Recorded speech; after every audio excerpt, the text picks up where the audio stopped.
이번에는 사과에서요, 이 가주어, 진주어, 가목적어, 진목적어 이 내용을 한번 다뤄볼 건데, 흔히 우리가 알고 있는 가주어, 진주어 이런 걸 하려고 하는 건 아니고, 역시 조금만 다른 설명을 조금만 한번 드려보려고 그래요. 보통 여기 가주어, 진주어와 관련해서 제가 한 가지 얘기를 하고 싶은 건, 먼저요,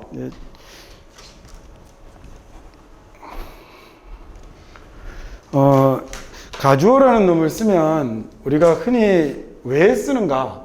자, 봅시다. 영어를 공부하는 건 To study English is difficult 이렇게 한번 해볼까요?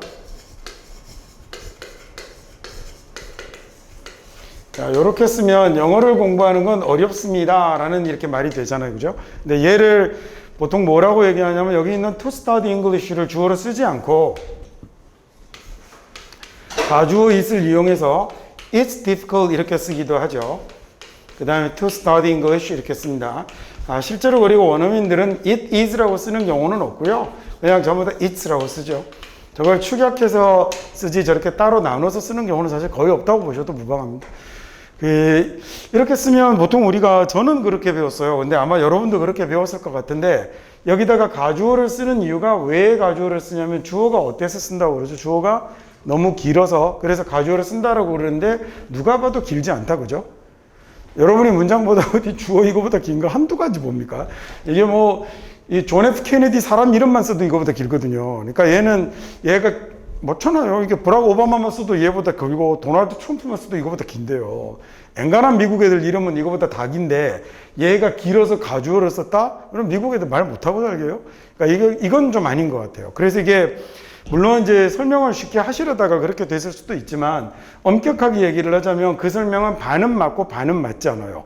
자, 뭐가 반은 맞냐면 주어가 길어서 만은 아니에요. 주어가 길어서 어디에 방해가 되냐면 어렵다라는 말을 전달하는데 방해가 된다라고까지 하면 정확한 설명 같아요. 그러니까 좀 더 그냥 쉽게 나눠버리면 강조하고 싶은 포인트가 달라요. 먼저 말하면 아무래도 더 강조되겠죠? 너무 당연한 거 아니겠어요? 그죠? 앞에 나오는 말이 강조가 될 건데 특히 영어는 중요한 정보를 앞에다가 다 말해버리고 안 중요한 정보를 다 뒤로 놔요. 그래서 위에 있는 건 와, 영어 공부 어려워요. 이렇게 얘기하는 건데 밑에 있는 건요. 이거 어려워요. 영어 공부하는 거. 그러니까 얘는 내용은 둘 다 영어 공부를 하는 게 어렵다라는 얘기지만 위에 건 방점이 영어 공부하는 거 힘들어요. 라고 이렇게 된 거고 밑에 있는 건요, 어렵죠. 영어 공부하는 거. 이렇게 된 거거든요. 그러니까 강조점이 다르게 찍혀 있는 거예요. 자, 그런데 얘를 그러면 어렵죠. 라고 하는데 difficult 이렇게 시작하면 좋겠는데 젠장 영어는 이게 안 되는 언어잖아요. 우리말은 좀 전에 어려워요. 라고 이렇게 해버리면 되는데 영어는 그렇게 쓰면 difficult 이러고 있으면 그게 지원자 살게 될 가능성 많거든요. 그러니까 이 경우에 영어는 항상 우리말하고 다르게 주어 동사가 있는 완전한 문장으로 이야기를 일반적으로 하기 때문에 이 자리에다 주어를 사용해야겠는데 어렵다라는 말을 강조하기 위해서 difficult를 먼저 내놓으면서 앞에다가 다른 말을 집어넣어버리면 또 방해받을 거 아닙니까? 이럴 경우에 가장 좋은 말은 앞에 뜻이 없는 말이 있으면 되는 거죠. 그래서 얘를 뜻이 없는 말이라고 해서 허사라고 부르기도 해요. blank words라고 부르기도 하는데 이렇게 뜻이 없는 말을 담당하는 단어가 영어에 두 가지가 있어요. it하고 that하고 두 개가 뜻이 없는 말을 담당해요. 물론 그것이라는 it과 저것이라는 that은 있죠. 그때는 걔네들도 뜻이 있지만 그거 말고 비가 와요 라는 말을 할 때 it is raining 이라고 쓰잖아요. 그때도 그냥 raining 이라고 말은 못해서 it's raining 이라는 뜻없는 말을 앞에 놓고 뒤에다가 raining 이라는 말을 넣는 거예요. 접속사를 써야겠는데 앞에다가 만약에요 I am honest라고 쓰면 미국 사람들이 뭐라고 알아먹어 버릴 거라면 나는 정직하다라고 이렇게 알아먹어 버릴 거거든요. 근데 그게 아니라 내가 정직한 것은 이라고 이렇게 얘기를 해야 될 경우에 I'm honest라고 얘기하면 나는 정직해라는 문장으로 받게 되지 않겠습니까? 그래서 얘를 나는 그게 아니라 그냥 명사거든요 라는 말을 만들기 위해서 접속사를 쓰게 되는데 이때 사용하는 접속사에 마찬가지로 뭐가 들어가야 되냐면 뜻없는 말이 들어가서 그래서 얘를 문법 용어로 좀 어려운 말로 몰라도 돼요. 이거 고등학교 교과과정 아니에요. 이걸 공접속사라고 그래요. 비일공자 써서. 그래서 뜻이 없는 접속사라고 하죠. 영어에 저렇게 뜻이 없는 말을 그 필요할 자리에 문법적으로 필요할 때 사용하는 말이 대표적인 게 it과 that이 있어요. 사실은 영어의 대명사는 그런 경우들이 굉장히 많거든요. 일단 뭐 그 얘기는 여기까지만 하고, 그래서 얘네들이 나타나면 그러면 중요한 건 영어 공부하는 건 어려워요 라고 해석하는데 밑에 있는 건 영어 공부하는 건 어려워요 라고 해석하면 안 되겠다, 그죠? 이게 그런 거야 라고 가르쳐 드리면 저도 무의미한 짓 한 거니까 그거 어려워요, 영어 공부하는 거. 이렇게 해석하시면 저는 더 좋을 것 같아요. 그러면 앞으로 it이라는 이런 가주어가 등장을 하거든. 가주어가 등장을 하면 얘는요, 그거라는 말을 여러분이 만드셔도 좋고, 얘는 머릿속으로 집어넣고, 뒤에 어려워요, 영어 공부하는 것, 이런 식으로 뒤에 나오는 내용을 읽어 나가면 되는 거 있죠. 대신에 it이 등장을 하면 뒤에 뭐가 나올 거라는 걸 to나 that 같은 진짜 주어에 해당되는 말이 나올 거라는 걸 머릿속으로 예상만 하고 있으면 되는 거니까, 그러면 거기에 맞게 앞에서부터 해석을 해 나가실 수 있겠죠. 자, 그때 요령껏 제가 또 한 가지 일러드리고 싶은 건 이런 거죠. 야, 그거 어려워요, 영어 공부하는 거. 이렇게 가셔도 좋고요. 그 다음에 또 하나는 영어의 형용사는 반드시 우리말의 형용사로, 영어의 서술어는 반드시 우리말의 서술어로 바꿔야 된다는 고정관념을 깨면 돼요. 그러면 어렵죠, 영어 공부하는 거. 이렇게 가도 되지만 어려운 건 영어 공부하는 거예요. 이렇게 가셔도 돼요. 어떤 말인지 아시겠죠? 가급적이면 얘를 왔다 갔다 그리지 마시고 앞에서부터 해석하시면 훨씬 더 좋겠다라는 얘기를 드리는 겁니다. 자, 얘가 그리고 이어서 말이죠. 이게 이러다 보면 이런 경우 굉장히 많이 나오는데, it is reported that 이런 것들 굉장히 많이 나와요. 그리고 블라블라블라 이렇게 가게 되겠죠, 그죠? 그러니까 가주 진주어에 해당, 진주어가 뭔지 설명은 안 해도 되잖아요. 자, 그러면 이럴 경우에는 예를 들어 이런 모양들이 워낙 많이 나오니까 얘는 늘 우리는 뭐뭐라고 보도되었다라고 해석하는데, 그렇게 하지 마시고 얘를 우리말에 좀 가깝게 편하게 해석하는 방법은요, 그냥 보도에 의하면 이러고 가버리면 돼요. 어떤 말인지 됐죠? 그 다음에 it is said 라고 이렇게 쓰면 뭐라고 말해집니다, 이런 이상한 해석하지 마시고 보통 이라고 얘기해 버리면 돼요. 대체로 보통 이렇게 하고 가서 뒤에 쭉 한 다음에 라고들 해요 라고 이렇게 해석하면 끝나는 거거든요. 그러니까 이건 누가 정답을 갖고 있는 건 아니에요. 누가 어떻게 해석하는가에 따라서 그 사람의 생각에 따라서 맛이 바뀌게 해석이 되는 거여서 저건 여러분이 알아서들 편하게 해석하시면 될 것 같아요. 그러니까 이게 이제 한 가지 방법이라는 거죠.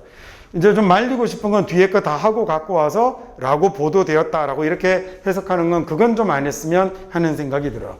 이게 이제 가주어, 진주어하고 관련된 얘기였고, 가목적어 역시 그러면 마찬가지겠죠. 가목적어라는 놈을 사용할 때는 주어가 오고요. 그 다음에 동사가 오고 목적어가 오고 목적격 보어가 와서 이런 모양을 쓰는데, 이 목적어가 너무 길면 이 동사하고 목적격 보호를 연결해서 말을 빨리 전달하는데 어려움을 주는 문장들이 있어요. 예를 들어서 I made, 그 다음에 I found라고 할까요? 아니다, 그냥 합시다. 그 다음에 I made, 그 다음에 to get up early 라고 쓰면요, 나는 일찍 일어나는 걸 규칙으로 만들었어요 라고 얘기하면, 이 말이 좀 거리가 좀 멀어져서 뭐에 약간 방해를 받았냐면, 규칙을 만들었어 라는 말을 빨리 딱 하는 게 좋겠는데, 그 다음에 그게 어떤 규칙이냐면 일찍 일어나는 거잖아요. 근데 규칙이라는 말과 만들다라는 말을 멀리 떼어놓는 바람에 의미 전달을 말끔하게 잘 깨끗하게 잘 못하고 있어서, 이럴 경우에는 야야야 그러지 말고 이 made 뒤에다가 to get up early를 대신할 말을 is로 쓰는 거죠. 그래서 make it a rule, made it a rule이라고 쓰면 내가 규칙을 정했어. 그 다음에 그게 to get up early, 일찍 일어나는 걸이라고 이렇게 얘기하면 훨씬 더 의사 전달이 잘 되는 거죠. 그러니까 가목적어라는 놈의 탄생은 이렇게 시작이 된 거예요. 물론 가목적어도 마찬가지로 여기 to가 아니라 뭘로 될 수도 있어요? that으로 될 수도 있습니다. 대신에 여기서 이제 문법과 관련해서 한 가지를 좀 일러드리자면, 뭐는 조심하셔야 되냐면, 이 목적어 자리에다가 이렇게 부정사를 쓰는 건 문법적으로 할 수 없어요. 그러니까 얘는 이게 안 되는 거예요. 아까 우리 가주어, 진주어는 가주어를 써도 되고 가주어를 안 쓰고 그냥 써도 되잖아요. 근데 얘는 이게 안 돼요. 그러니까 일명 소위 오형식 문형에서 목적어 자리에 부정사를 쓸 수 없어요. 그러니까 얘는 문법적으로 틀리고 무조건 뭘 이용해야 되냐면 이런 모양을 이용을 해야 하는 거예요. 그래서 얘를 해석하실 때, 이 문장을 해석하실 때, 그래서 제가 방금 얘네들이 등장하는 건 얘하고 얘네들이 붙는 게 가까이 있는 게 문장이 훨씬 잘 전달되기 때문이라고 그랬어요. 그래서 여기다가 뜻이 없는 말을 집어넣으니까 방해가 안 되잖아요. 문법적으로는 무엇으로 만들다라는 문법적인 구조가 필요한데 이 자리에 뜻없는 말을 집어넣으니까 깔끔하게 규칙을 정했지라고 가게 되는 거죠. 그리고 머릿속에 무엇을 이라는 말이 여러분이 한번 돌아가면 되는 거죠. 그리고 뒤에 말을 받아가면 되게 편하게 해석하실 수 있겠죠. 자, 그래서 가주어 가목적어 해석하는 거 가르쳐 드렸고, 그 다음에 is로 시작하는 문장을 가급적이면 뒤에서 먼저 해석하고 가지고 오지 말고 앞에서부터 해석을 처리하라는 얘기를 이번 과에서 드렸습니다. 자, 그리고 저는 오랫동안 해봐서 나름 좀 하는 것도 있지만 저건 영어 실력이 아니라 사실은 한국어 실력에 더 가까운 거거든요. 그렇게 따지면 여러분이 저보다 한국어 잘하잖아요. 그냥 예의상 그렇게 얘기해 줄 때 그렇다고 생각하세요. 그래서 여러분이 마음대로 하셔도 상관없어요. 그래서 여러분도 한국어를 틀리는 사람은 아니기 때문에 편하게 자기가 평소 때 쓰던 말, 자기가 이해하기 좋은 말로 해석하시는 게 훨씬 더 좋죠. 자, 그래서 첫 번째 이리스 형용사 to do 이렇게 갔을 때요. 얘를 불가능해요. 탑 셰프에 이르는 건 이렇게 하셔도 좋고, 그 다음에 얘를 주어처럼 하시는 거 되게 괜찮아요. 불가능한 건 그 다음에 제일 윗선반에 닿는 거죠. 이렇게 가셔도 좋습니다. 그 다음에 머릿속으로 아니면 정말 좀 더 수준 낮게라고 하면 좀 그렇고 좀 더 낮은 단계로 밟아가려면 그건 불가능해요. 머릿속에 뭐가 라는 말이 있으면 되는 거죠. 그래서 제일 꼭대기 선반에 이르는 건 이렇게 하면 되는 거고요. 자, 중요한 건 거리를 두는 거죠. 무대로부터. 이렇게 해석하면 좋다, 그죠? 이걸 항상 사실은 어떻게 하냐면 무대에서 거리를 만들어내는 건 중요합니다라고 해석하게끔 배워왔는데 굳이 얘를 뒤에서부터 이렇게 올 필요도 없고 사실은 논리적으로도 그러면요. 얘가 중요한 게 아니라 이 문장에서는 중요하다라는 사실이 중요한 거잖아요. 그러니까 앞에서부터 해석하는 게 더 낫죠. 중요한 건 무대에서 거리를 두는 거죠. 최악은 이제 거리를 창조하고 이러는 거 아닙니까? 그냥 우리말로는 거리를 만들다라고 해도 되지만 거리 두기라고 해도 되죠. 그렇죠? 그래서 무대로부터 거리를 확보하는 겁니다라고 해도 잘못될 건 하나도 없어요. 그러니까 어떤 단어를 택할지는 이제 내신 시험이면 이렇게 함부로 하면 안 되지만 내신도 사실 해석하라는 시험이 나오지는 않으니까 머리분이 늘 얘기하듯 영어 문장은 그래요. 정확하게 따지고 분석해야죠. 따지고 분석하지만 그것보다 위에는 그 다음 단계는 이해하고 파악하는 거라는 생각을 하셨으면 좋겠어요. 이게 지문으로 옮겨졌을 때 따지고 분석하는 애들의 특징이 시간도 많이 걸리고 뭔 말하는지 감을 잘 못 잡아요. 근데 전체적으로 글을 잘 보는 사람들은 이런 거 결국은 보기 하나만 골라내면 되는 건데요. 그래서 좀 앞으로 영어를 읽는 것과 관련된 사고를 조금만 바꿔보셨으면 진짜 재밌는 게 이렇게 가도 된다고요. 해석이 너무 편하죠. 이렇게 하면. 이 대부분의 고객들이 온라인으로 쇼핑하기를 원하는 건 재밌습니다 라고 해석하면 재미가 없어요. 이렇게 하지 마시고 진짜 재밌는 게 대부분의 고객들이 온라인으로 쇼핑하고 싶어 하죠. 꼭 원하지 않아도 되죠. 쇼핑하려고 해요 라고 해도 되고 쇼핑하고 싶어 한다라고 해도 좋고 앞에 부정사편, 준동사편이 좀 쉬우니까 하면서 좀 부드러운 해석학을 냈는 얘기들을 좀 많이 해드릴게요. 자, 그래서 좀 의심스러워요. 우리가 정각에 도착할 수 있을지. 이렇게 해석해도 되네요. 그러니까 이걸 또 우리가 정각에 도착할지 아닐지는 의심스럽다 이러지 마시고 그렇게 해석하면 영어 실력이 정말 의심스러워요. 그러니까 그렇게 하지 마시고 방금 제가 했던 것처럼 그리고 사실은 어차피 나중에는 이거 한국말로 안 옮기잖아요. 머릿속에서 의미가 지나가는 거지 한글로 여러분이 옮기고 있지 않거든요. 그래서 그냥 좀 의심스럽네요. 우리가 정각에 도착할지 이렇게 해석해 갈 수 있으면 되겠습니다. 지금 여기 if는 그럴 필요 없는데 나중에 나타날 때 if라는 놈이 명사절을 이끌 때는 혹시라는 말로 해석하는 것도 한 가지 방법이에요. 자, 이게 아까 얘기했던 거죠. 보도에 의하면 이렇게 가면 되는군요. 보도에 따르면 대부분의 아이들은 김치를 좋아하지 않는답니다 라고 얘기를 했고요. 그 다음에 얘는 그러면 여러분이 뭐라고 한번 해볼까요? 제가 이거 옛날에 어떻게 강의했었냐면 It's true that 이라고 하면 참 뭐라고 말을 못 바꾸겠는 거예요. 그냥 혼자 해석할 때는 그냥 지나가지만 저는 그냥 우우 지나가고 알겠지 이러면 안 되잖아요. 그러면 애들이 뭐 저런 새끼가 다 있냐 그럴 테니까. 그래서 제가 사실인즉슨 뭐 이런 식으로 많이 했었는데 어느 날 게시판에 어떤 애가 글을 올려줬더라고요. 선생님 이거 그냥 실제로라고 하면 되지 않을까요? 그렇구나. 실제 영어가 가장 중요한 과목이죠. 시험에 붙는데 이렇게 가면 되는 거였어요. 야, 그러니까 그 말을 할 수 있었던 건 영어면 걔가 못 깨겠을 텐데 한국말이니까 저보다 잘하는 부분과 감각적으로 다시 떠오르는 부분들이 있을 수 있잖아요. 그러니까 여러분도 그렇게 하시라는 얘기예요. 뭐 사실 영어가 이렇게 해도 되죠, 그죠? 사실 영어가 그 시험에 붙는데 제일 중요한 과목입니다. 수능은 아닙니다. 그 다음에 과목적으로 떴어요. 그래서 아까 얘기했던 make it a rule이라고 하면 규칙을 정했죠. Not to eat between meals면 식사와 식사 사이에 먹는 거니까 뭘까요? 예, 간식이죠. 사이가 앉잖아요. 그래서 간식을 먹지 않는 걸 규칙으로 정했습니다. 쓸데없는 규칙을 정했군요. 야, 너는 그게 되게 재밌다는 걸 알게 될 거야. 그게 되게 재밌다는 걸 알게 될 거야 라고 하고 가서 뒤에 그기에 해당되는 내용이 나올 거라는 걸 생각하시면 될 거고, 야, 넌 굉장히 재밌다는 걸 알게 될 걸. 그 다음에 그렇게 가셔도 되겠죠. Make friends from other countries. 다른 나라의 친구를 사귀는 게요. 대절로 나올 수도 있겠죠. Take it for granted라고 하면, 그래서 원래는 take라는 놈이 동사가 되고요. 그 다음에 목적어가 오고, 그 다음에 for granted 이렇게 쓰는 거거든요. grant라는 말은 허가하는 거예요. 근데 쟤는 보통 좀 이렇게 뭐라 그러지, 아주 지위가 높은 사람이 허가하노라, 허용하노라 뭐 이런 말에 쓰는 그런 말이에요.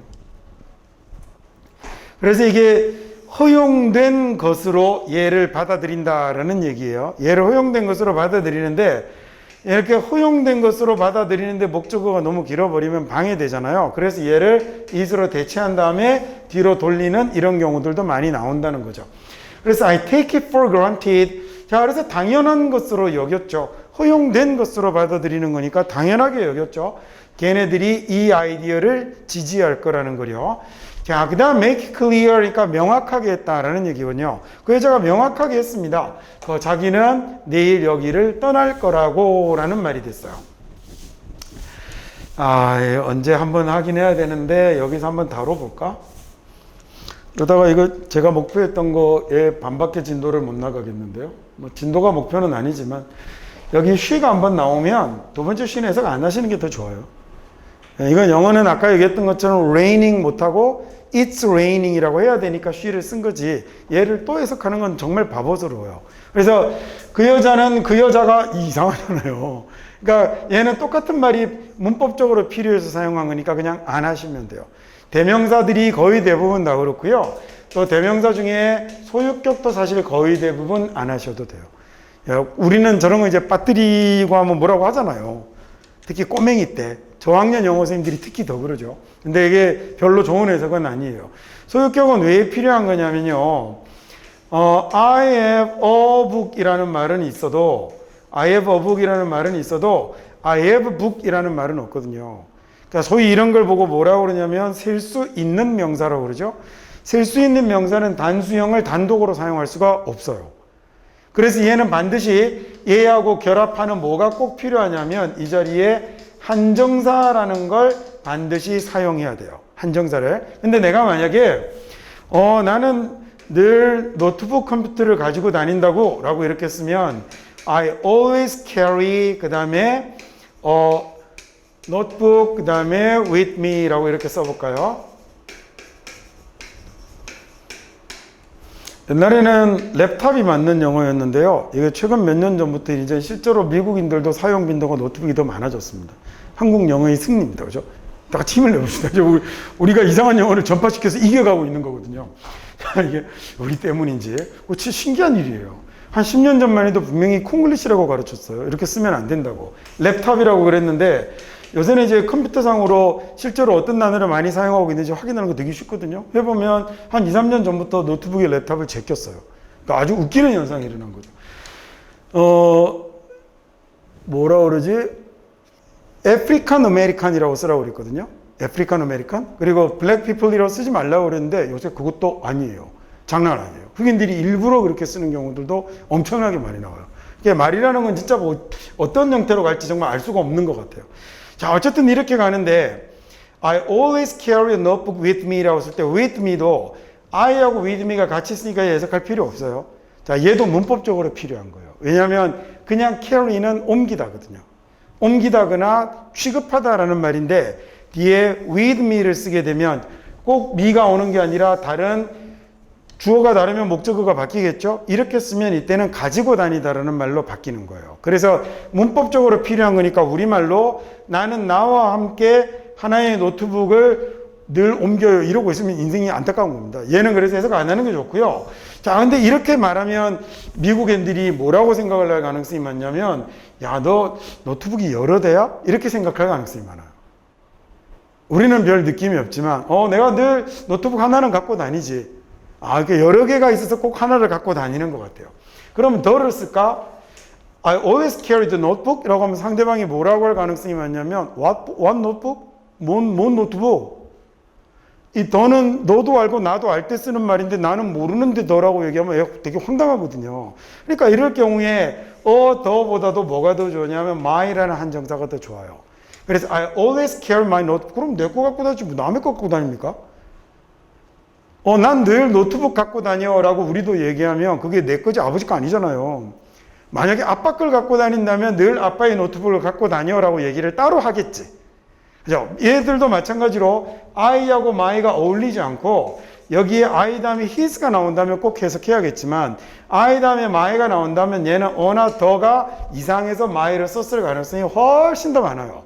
그러니까 이럴 경우에는 굳이 my를 해석할 필요도 없는 거죠. 즉, 셀 수 있는 단수 명사 앞에 사용되는 소유격이 앞에 나오는 주어하고 같은 사람일 경우에 이 대명사도 해석하지 않는 게 좋아요. 그러니까 대명사가 흔히 이렇게 앞에 한번 나왔는데 얘가 또 나올 때 이런 거 해석하는 거 별로 안 좋고요. 그 다음에 이렇게 사용되는 소유격도 해석을 안 하는 게 좋아요. 이런 거 해석하는 거 그 이상한 참고서 저자들밖에 없어요. 그러니까 이런 해석이 나타나면 해석이 읽기 불편해요. 그런데 왜 이렇게 소위 문학 번역하고 이런 사람들은 저런 거 절대 안 하거든요. 저게 말 같지 않으니까. 번역가들은 사실은 이게 유명한 번역가들이 워낙 많이 있지만 특히나 여러분 시를 번역하는 사람 한번 생각해 보세요. 이건 만약에요, 제가 옛날에 어렸을 적에 아주 좋아했던 영시인데, 이런 이제 제목의 시가 있어요. 사연으로 된 시인데 Who has seen the wind? Neither you nor I 이렇게 쭉 내려가는 시가 있어요. 근데 한국 시도 안 읽는 여러분이 보기에 저 새끼는 왜 영어 시는 왜 읽나 좀 이상하겠지만, 이걸 어떻게 옮기는가? 누가 바람을 보았나? 라고 옮기고 싶은 사람도 있고요. 바람을 본 건 누구? 이렇게 옮기고 싶은 사람도 있어요. 그러니까 이 문학 작품 쪽으로 보면 번역은 번역가가 또 하나의 새로운 창조자가 되는 거예요. 그래서 우리나라의 아주 유명한 소설가 중에 한강이라는 소설가가 맨부크상을 받을 때 그 맨부크상은 그래서 누구한테 같이 주냐면 저자와 번역가에게 같이 주거든요. 그 번역가의 공을 인정을 하는 거죠. 그럼 그 번역가들은 이런 거 막 빼고 하거나 아까 얘기했던 것처럼 보도하면 막 이렇게 옮길 때는 또는 그거 보도되었다 이렇게 하기도 하거든요. 그럼 그 사람들은 영어를 못해서 그렇게 하나요? 아니잖아요. 그러니까 그게 오히려 뭐라고 보는 거죠?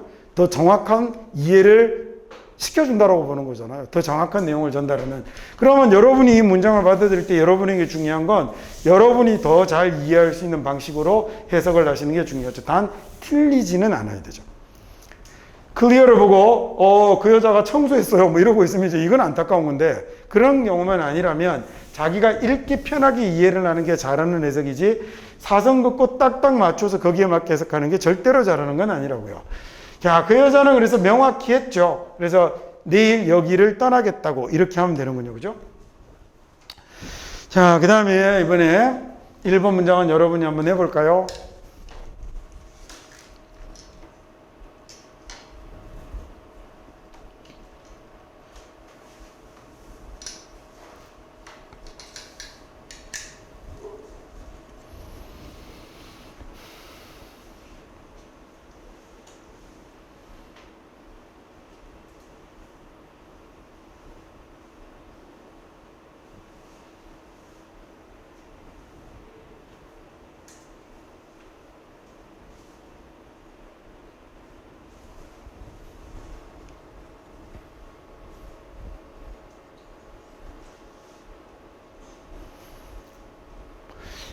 두 가지를 놓고 비교를 할 때, 그 한국말에는 하고라는 말이 비교의 용도로 쓰이게 되죠. 영어에는 그렇게 우리가 시도를 해본 적이 없어요. 야, 난 너하고 차원이 달라. 너랑은 차원이 달라. 라는 말을 쓸 때 비교를 할 때 사용을 하기도 하죠. 한국말은. 우리는 원어민이니까 그런 데 대해서 전혀 어려움 없이 그냥 쓰는 거잖아요. 자, 그러면 이 as라는 말도 그렇게 쓸 수도 있겠구만. 항상 as는 뭐뭐처럼, 만큼, 뭐뭐와 같이라고만 해석해 왔는데 이걸 예전 직장하고 같지 않아요 라고 해석해도 되는 거군요. 예전 직장이랑은 이렇게 해도 되는 거군요. 번역가들이라면 그렇게 해요. 어떤 말인지 아시겠죠? 그 다음에 그래서 여러분이 해석이 좀 말랑말랑하게 할 수 있었으면 좋겠습니다. 그래서 습관이 안 돼서 또 하고 갔겠지만 이런 거 안 하고 가는 게 더 좋거든요. 예전 직장하고 같지 않다 이렇게 하면 되는데 항상 그녀의 이런 말이 자꾸 따라 붙게 되니까 이런 걸 안 하는 게 좋겠죠. 자, 캐리가 기억하는 게 중요하죠. 중요한 건 캐리가 기억하는 거예요. 이렇게 가면 되네요. 자, 중요한 건 캐리가 기억하는 거예요. 우리 사무실의 복장 규정이 예전 직장하고는 같지 않다는 거려. 이렇게 하면 되겠죠. 말이 싹 말 같잖아요. 제가 자주 하는 얘기지만 나중에 여러분에서 모의고사 해석이나 이런 거 해석판 읽어보면 답답할 때 많죠. 그게 1학년 거, 2학년 거, 3학년 거 점점 심해집니다. 왜 그렇게 될까요? 말이 어려워지니까. 점점 더 이상하게 되는 거예요. 그래서 나중에 수능 특강 이런 거 책을 펴놓고 해석판을 봐도 뭔 말인지 대체 알 수가 없어요. 더 괴로운 건 그 해석판에 맞춰서 공부를 해야 된다는 게 더 괴로운 거예요. 근데 그렇게 되지 않으려면 조금 쉬운 문장일 때부터 해석이 내 방식대로, 내가 이해되는 방식대로 돌아가서 이게 조금 익숙해지면, 그래서 저 그런 애들 많이 보거든요. 기숙학원 이런 데 가면 선생님 영어 수업 빼주세요 하는 애들 꽤 있어요. 네, 그러면 이제 그쪽 담임선생님들은 영어선생님한테 허락받고 오라고 얘기하거든요. 근데 왜 그러면 그러니까 제가 사실 외국에 한 2, 3년 있다 와서 읽는데 문제가 없는데 괜히 스님들 해석을 듣고 있으면 더 불편하고 어렵다는 애들도 있어요. 오케이, 골 빠지라고 하죠. 그게 공부 방해하면 안 되니까. 근데 여러분이 그걸 꼭 나갔다 와야 할 수 있는 건 아니거든요. 나는 그냥 쭉 읽어 왔는데 영어선생님이 다 읽고 나더니 다시 거꾸로 막 해석을 외우기 시작하면 한번 불편해 봤으면 좋겠어요. 방금 여러분 평상시에 제가 왔다 갔다 안 하는 거 아시죠? 근데 내신 시험이라 많이 이렇게 잘 모르시겠지만 평상시에 왔다 갔다 잘 안 해요. 앞에서부터 읽는데 별로 불편하지 않아요. 중요한 건 캐리가 기억하는 거거든요. 우리 사무실의 드레스 코드가 옛날 직장하고는 같지 않다는 걸, 옛날 직장이랑은 같지 않다는 걸 이렇게 하면 되겠죠. 드레스 코드는 뭐 굳이 우리말로 굳이 옮기면 복장 규정 이렇게 옮기면 되겠습니다. 이번에 볼까요?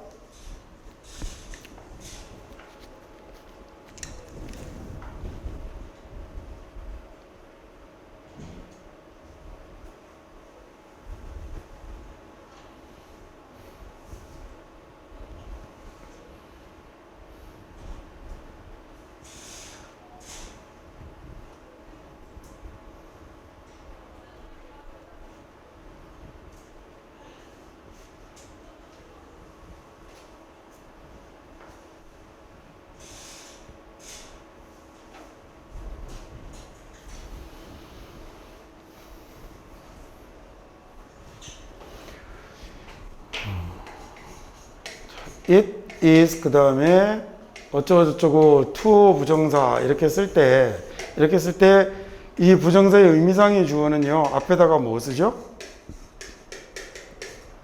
여기 뭐 있고 이 의미상의 주어 이렇게 쓰고 나서 for 목적어 쓴다라고 그러잖아요. 근데 어떤 때에만 of를 쓰죠?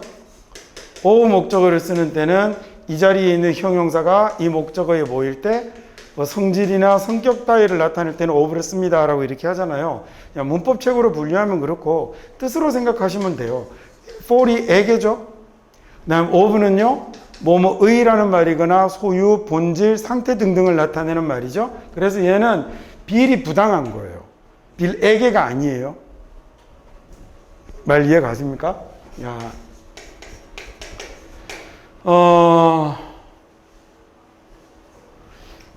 운전을 안 해보셔서 모르겠지만 운전하면 처음에 되게 힘든 게 주차하는 게 정말 힘들거든요. 요새는 후방 카메라가 있어서 그나마 좀 난데, 그래서 it's difficult 이라고 쓰면 그건 어렵습니다 라는 얘기예요. 뭐가 어렵냐면 to park a car라고 하면 자동차를 주차하는 건 어려워요 라는 말이죠. 근데 이 주차하는 걸 저는 안 어렵단 말이에요. 그러니까 우리말도 똑같이 자동차 주차하는 건 어려워요 라고 얘기하면 일반적으로 자동차를 주차하는 건 어렵다는 얘기죠. 특정 사람에게 갖다 붙여볼까요? 그러면 여기다가 나버스라고 해봅시다. 그러면 얘는 초보자거든요. 초보자가 주차하는 건 어려워요 라고 쓰고 싶은데 it's difficult까지로 완전한 문장이 끝났어요. 이제 그럼 그냥 명사를 쓸 수 없거든요. 그러면 여기다가 전치사를 연결해야 될 텐데 전치사 뭘로 연결하면 될까? for로 연결하면 돼요. 왜? 하고 물으면 if for to 구문이니까 이게 최악이에요. for이 무슨 뜻이죠? 에게잖아요. 어려워요. 초보자에게는 주차하는 게 이렇게 된 거예요. 그래서 이 자리에 에게가 필요한 거죠. 야, 근데 만약에 내가 은혜 올라오는데 이제 이 친구가 저들어 미스터 제 포큐라고 이렇게 인사를 하고 가면 야, 만약에 예를 들어서 야, 그러면 it's 그 다음에 kind 그건 인사를 했으니 굉장히 친절한 건데 it's kind 그 다음에 to say so라고 하면 야, 그렇게 말하는 건 정말 친절한 거예요 라고 썼는데 만약에 이번에 이 자리에다가 힘을 하나 넣어볼까요? 그러면 이번에는 for him이라고 쓰면 자기가 말했는데 그렇게 얘기하면 자기에게 친절한 거잖아요. 말이 안 되지. 이번에는 누구의? 그 사람의 친절함 아닙니까? 그래서 이 자리에 of가 들어가는 거예요. of가 얘 거니까. of가 원래 얘 거임을 나타내는 말이니까. 그래서 이렇게 쓰면 빌에게 부당한 게 아니라 빌이 부당한 거예요. 왜 of 쓰는지 아시겠죠? 그러면 빌이 부당한 거죠. 이렇게 얘기하는 건. 자, 이렇게 말하는 건 빌이 부당한 거예요. 내가 뭐라고 말을 하는 거냐면 실비아가 go to visit him. 자기를 보러 와야 된다. 왜 언제냐면 자기가 실비아를 보러 가고 싶지 않을 때 자기가 가기 싫을 때 실비아가 자기를 보러 와야 된다라고 얘기하는 건 부당한 거죠. 이렇게 얘기를 해야 됩니다. 여러분 주장명령 요구 제한의 동사 이런 거 들어봤죠? 주장명령 요구 제한의 동사가 나오고 나면 이 자리에 뭘 쓰나요? 조동사 should를 관용적으로 쓰는데 이때 should는 뭐 할 수 있죠? 생략 가능하죠. 그래서 얘가 빠지고 뭐가 남았냐면 go가 적히게 된 겁니다. 자, 그래서 그건 빌이 부당한 겁니다. 빌이 불공평한 겁니다. 자, 뭐라고 말하는 게 실비아가 자기를 보러 가야 된다. 자, 뭐 할 때냐면 자기는 실비아를 보러 가기 싫을 때, 보러 갈 생각이 없을 때 will이라는 말이 의지죠. will이라는 단어가 명사로 의지잖아요. 하려고 하는 거. 그래서 얘가 조동사가 되면 할 거야 라는 말도 되고 명사로 되면 죽으면서 남기는 의지면 뭐 되죠? 예, 유언이라는 단어가 됩니다. 유언장이 되는데 이때는 셀 수 있는 명사가 돼요. 유언장이 되면. 자, 그러면 여기 will이라는 말에다가 ing를 붙였으니까 저 ing는 동사 뒤에 붙은 게 아니지 않겠어요? 그래서 명사 의지 뒤에다가 ing 붙어서 의지가 있는 이거든요. 그러면 be happy하고 똑같네요. be willing 이라고 해서 그냥 be 뒤에 형용사 붙은 겁니다. 그래서 be willing to 그러면 의지를 가지고 하려고 한다. 경우에 따라서는 기꺼이 하려고 한다. 뭐 이렇게 하면 되겠군요. 그래서 자기가 하기 싫을 때라는 말이 붙었던 겁니다. 다음 3번 문장 하시죠.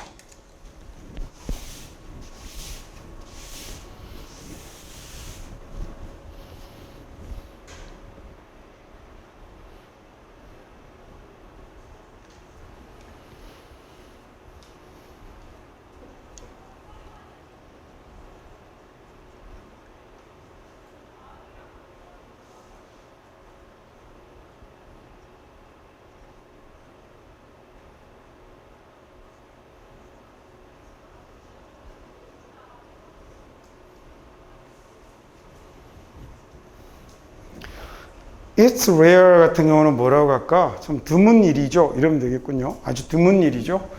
After the age of 12, 12세가 지나고 나서 12살이 지나서 speak가 배울 거야. A new language를 새로운 언어를 without 뭐 없이 배우냐면 적어도 약간의 악센트를 가지지 않고서 즉 최소한의 악센트도 생기지 않고 new language를 배운다는 건 거의 없는 일이죠 라는 얘기입니다. 액센트라는 말은 우리말로 하면 to 정도 되거든요. to? 그러니까 보통 우리는 액센트라고 하면 강세 얘기하잖아요. 근데 강세는 정확하게 스트레스라고 그러고요. 얘가 강세고 그 다음에 얘는 이 액센트의 아주 작은 부분 집합이에요. 그러니까 얘는 말투도 되고 억양도 되고 그 다음에 예를 들어 저는 이제 태어난 곳이 부산이라 그리고 고등학교까지 졸업하고 올라왔거든요. 그래서 구석구석 경상도 억양이 내 말투에 남아 있어요. 이런 걸 보고 내가 경상도 액센트를 가지고 있다라고 그래요. 그래서 영어를, 그러니까 예를 들어 타일러라는 그 미국 사람은 미국 악센트를 갖고 있죠. 한국어를 해도. 이렇게 얘기를 하는 거예요. 그런 게 악센트에 해당이 되는 겁니다. 그러니까 약간의 그런 악센트도 없이 그 새로운 언어를 배운다는 건 거의 없는 일입니다라는 얘기죠. 다음 문장 해볼까요?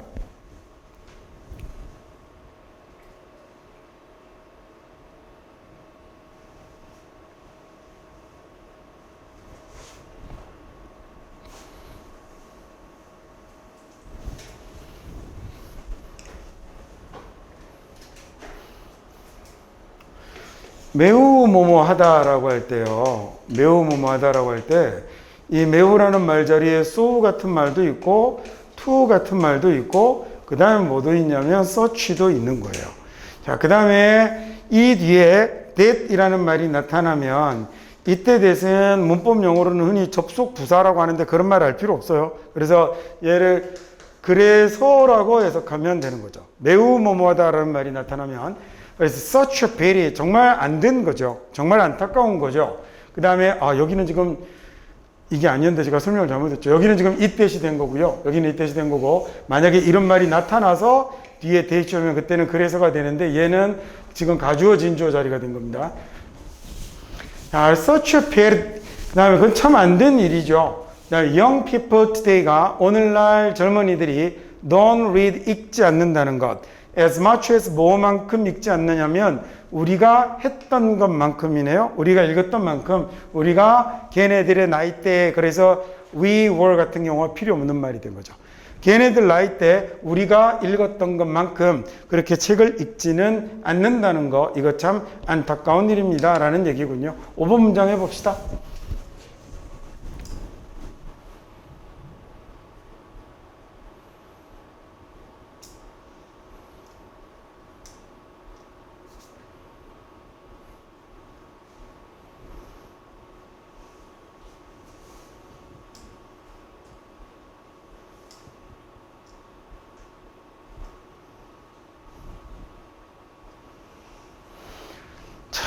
이제 흔히들 믿죠. 이제 보통 믿기를 새들이 보스트가 딱 나오면 이제 머릿속에 두 개가 다 들어가면 되겠죠. 두 개가 나오겠구나라는 태양과 그 다음에 타고난 시간 감각을 이용을 해서 그 다음에 장거리를 이동합니다라고 하면 되겠군요. 자, 지금 여기 장거리를 이동하기 위하여라고 하셔도 되지만 장거리를 이동합니다라고 해도 상관이 없다, 그죠? 아까 얘기한 것처럼 목적과 결과는 거의 대부분 맥락에서 특별한 경우가 아니면 구별되지 않아요. 근데 우리나라에서 영어 공부할 때 영어 책들이 너무 결과로는 해석하지 않고 너무 목적으로만 해석을 해요. 그래서 그것도 여러분이 사고를 조금만 깨봤으면 좋겠어요. 꼭 목적으로 해야 되는 건 아니에요. 전혀 차이 없죠? 하기 위하여라고 하지 않고 해서 뭐뭐 합니다라고 해도 전혀 상관이 없는 거죠. You should exercise. 네가요. exercise regularly, 이렇게 운동을 해야지. 이렇게 한번 해봅시다. 그 다음에 to stay fit. stay fit이라고 하면 이제 건강을 유지하다 이런 말이거든요. 이거 학생들 시키면 100이면 100 전부 다 건강을 유지하기 위해서 운동해야 돼 라고 이렇게 해요. 근데 그렇게 하지 않고 야, 너 운동을 해야 건강하지 라고 해석해도 상관없거든요. 그건 이제 소위 뭐가 되냐면 결과의 이용법이 된 거죠. 근데 거의 대부분의 문장은 그래서 목적과 결과의 이용법은 섞어서 해석하셔도 전혀 문제가 없어요. 자, 그 다음에 여기 there 같은 거 해석 안 해도 되겠다, 그죠? 이제 배웠으니까. 그 다음에 natural이라는 말은 타고난 걸 이야기하는 거죠. 처음부터 생겨난. NAT가, 영어에 NAT라는 말이 들어가면 얘네들이 태어나다라는 본의 의미를 가져요. 그래서 innate라고 쓰면 안으로 가지고 태어난이라는 말이니까 타고난이라는 말이 되는 거고, 그 다음에 nature라는 말이 자연이라는 말도 되지만 원래 가지고 있던 것, 처음 생겨난 것이 돼서 nature라는 말은 그 본성, 속성이라는 뜻도 되죠. 그래서 natural이라고 쓰게 되면 자연의라는 말이 결국 뭐예요? 손대지 않은 걸 얘기하는 거잖아요. 그래서 타고난 이런 의미로 사용이 되죠. 자, 그러면 타고난 시간 감각을 이용해서 migrate long distance, 장거리를 이동합니다 라고 해석하면 되겠습니다. 다음 6번 해볼까요?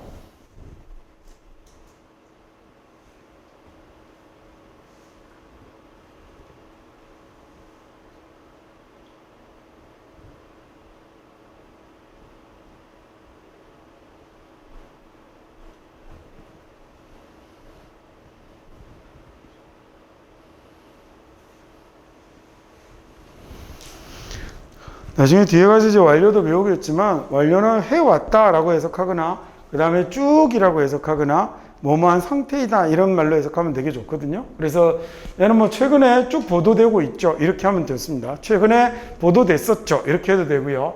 언론에 보도가 됐는데 아주 높은 비율로 성인들인데 소위 선진국이네요. 웨스트의 서양의 서구의 선진국의 성인들이 읽고 쓰기를 제대로 하지 못한다라고 보도됐었습니다. 라고 하면 되겠군요.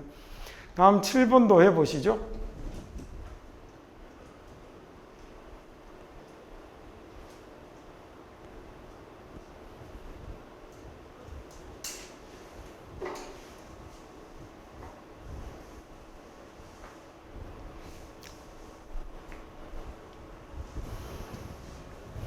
물어보고 싶어요. 렉처 뭐라고 하면 좋을까? 아, 그쵸. 잔소리가 딱이겠죠. 엄니의 강의를 듣고 있으면 안 되잖아요. 그죠? 그러니까, 다른 이런 걸로 버티려 가지 마시고, 그러니까, 우리말의 설교, 훈화, 뭐 이런 말이거든요. 그러니까 여기는 엄니의 잔소리가 되는 겁니다. 그래서 루시는 불가능하다는 걸 알았죠. 엄마의, 그러니까 이런 걸 그녀의 엄마 이러면 안 된다고요. 얘는 자기 엄마도 이상해요. 근데 왜 헐이 필요한 거라고요? 아까 얘기한 것처럼 셀 수 있는 엄마 셀 수 있어요? 없어요? 셀 수 있죠. 엄마가 둘 있는 사람도 있잖아요. 또 옛날 같은 경우는 어머니가 여러 명인 집안도 있었잖아요. 아, 최근 들어서야 우리가 그런 걸 이제 거의 볼 수가 없으니까 그렇지만 왜 집에 새로운 어머니가 들어올 수도 있고 옛날에 저기 뭐 조선시대 왕자들 봐요. 위에 엄마가 여러 명이잖아요. 대장 엄마가 따로 있는 거지. 자, 그래서 여기 없는 경우도 있을 거 아닙니까? 셀 수 있는 명사입니다. 어머머, 그래서 부모도 어페어런이라고 써야 돼요. 이렇게 쓰면 아빠나 엄마 중에 한 분이에요. 그 다음에 이렇게 안 쓰고 페어런트라고 쓰면 그러면 이게 우리가 얘기하는 부모가 되는 거예요. 그래서 페어런이라는 단어는 사실은 부모라고 번역하기에는 좀 어울리지 않아요. 둘 중 하나니까. 자, 그 다음에 여기 그래서 이 자리에다가 만약에 a mother이라고 하면 어떻게 되는 것 같아요? 한 명의 엄마 얘기 듣는 건 잘 안 되는 것 같고 더 마들이면 왠지 또 그 엄마 정해져 있는 것 같고 여럿인데 그래서 이럴 경우에는 her mother이라고 쓰는 게 가장 타당하죠. 그래서 루시가 불가능하다는 걸 알게 됐죠. 엄마 잔소리를 듣고 있는 게. 그래서 그 대체로 보통 어떻게 했냐면 마음이 wander이라는 말은 돌아다니다 방황하다라는 얘기거든요. 그러면 마음이 생각이 정신이 돌아다니겠어요 라면 좀 이상하잖아요. 뭐라고 하면 좋을까요? 네, 딴 생각을 합니다 라고 하면 딱인 거죠. 자, 그렇게 해서 가는 겁니다. 마인드라는 단어는 그리고 가급적이면 저만 나중에 합시다. 마음이라고 하지 마시고 뭘 나중에 하겠어요. 얘기 꺼낸 김에 생각, 정신, 경우에 따라서 머리 괜찮습니다. 마음이 틀린 건 아니겠지만 자꾸 마음 이러면 우리는 생각이 가슴 쪽으로 가요. 그러니까 그렇게 하지 마시고 얘도 생각, 정신 이게 제일 좋겠습니다. 다음 8번 문장 하시죠.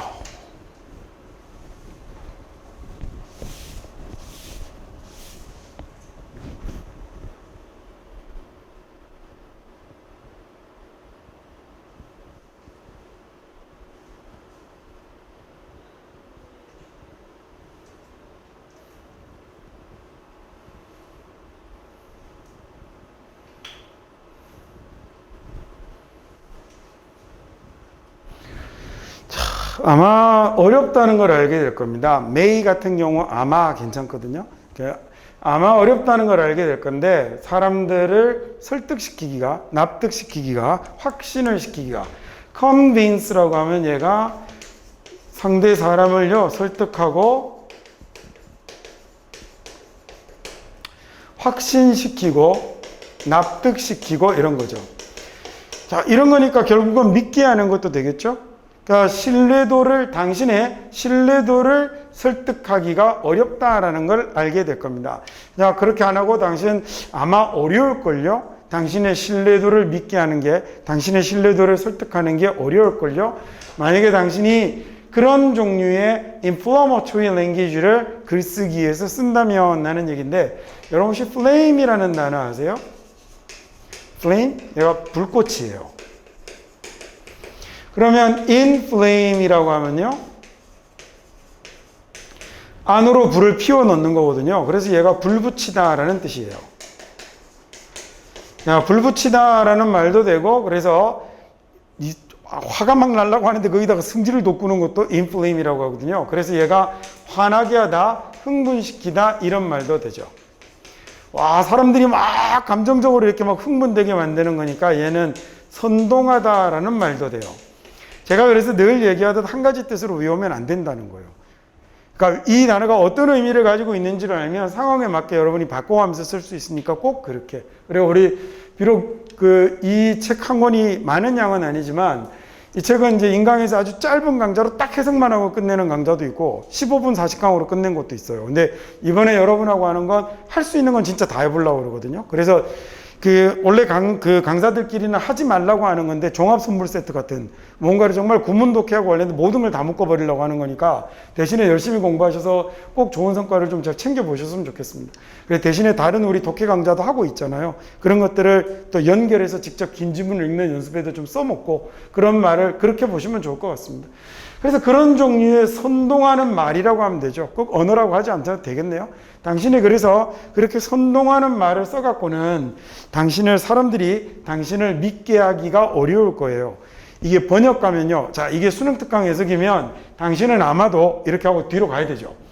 당신의 글쓰기에서 그런 종류의 선동적인 글쓰기를 사용한다면 당신의 신뢰도를 사람들에게 설득하는 것은 어려울 겁니다. 이럴 거예요. 그러니까 이게 한국말로도 무슨 말인지 이게 어려워질 수밖에 없어요. 나중에 그래서 상황이 이게 만약에 지문으로 돼 있다고 생각해보면 진짜 대가리 빵꾸 날라고 그런다니까요. 근데 이거 만약에 번역하는 사람이라면 어려울걸요? 그런 식으로 글 쓸 때 선동적으로 써대면 그러면 사람들이 당신을 믿지 않으려고 할 텐데 이건 이제 번역이죠. 그래서 여러분이 번역된 걸 보면 전혀 불편함 없이 읽는데 근데 수능 특강 해석판을 보면 불편함 그 자체가 되는 거죠. 근데 나중에 이제 그렇게 되지 않으려면 자꾸 똑같은 말을 반복하지만 쉬운 단계에서부터 여러분이 영어에 좀 본질적으로 언어답게 접근하는 게 좀 필요한데 요즘 이제 내신 시험이 자꾸 그걸 막아요. 그게 조금 안타깝죠. 이렇게 한 1년 정도 하면 영어를 좀 하는 친구들 같은 경우는 영어라는 언어 자체에 대한 사고가 많이 깨는데 이랬다가 또 이제 내신 공부하게 되면 어쩔 수 없이 막 따지고 가르고 쪼개고 뭐 동의어 정리하고 막 이런 걸 해야 되니까 좀 안타까워지고 하는 거죠. 자, 9번 봅시다.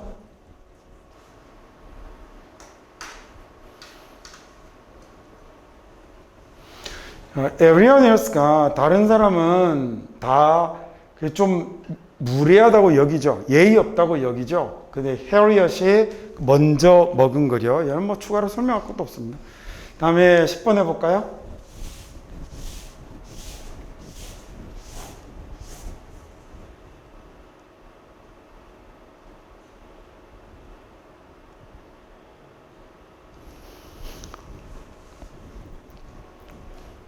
대명사 좀 빼면서 하셨어요?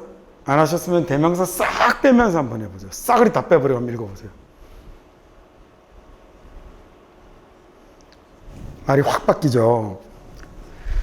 우리나라에서는요, 노동자들이 당연하게 여기죠. 빼도 되거든요. 그 다음에 뭘 당연하게 했냐면, 한 회사에 남아있는 거예요. 그 다음에 they 빼도 되겠죠. 은퇴할 때까지, 은퇴 연령에 이를 때까지 한 회사에 남아있는 걸 당연하게 여깁니다 라고 해석하면 되는데 이걸 막 굳이 they 이런 걸 막 집어넣어서 해석하면 그러면 이제 얘도 문장의 해석이 좀 불편해집니다. 자, 그래서 여기까지 해서 그러면 이번에는 4가 가주어, 진주어에 관한 얘기들을 마치고 그 다음 이제 레슨 5를 한번 보도록 하죠.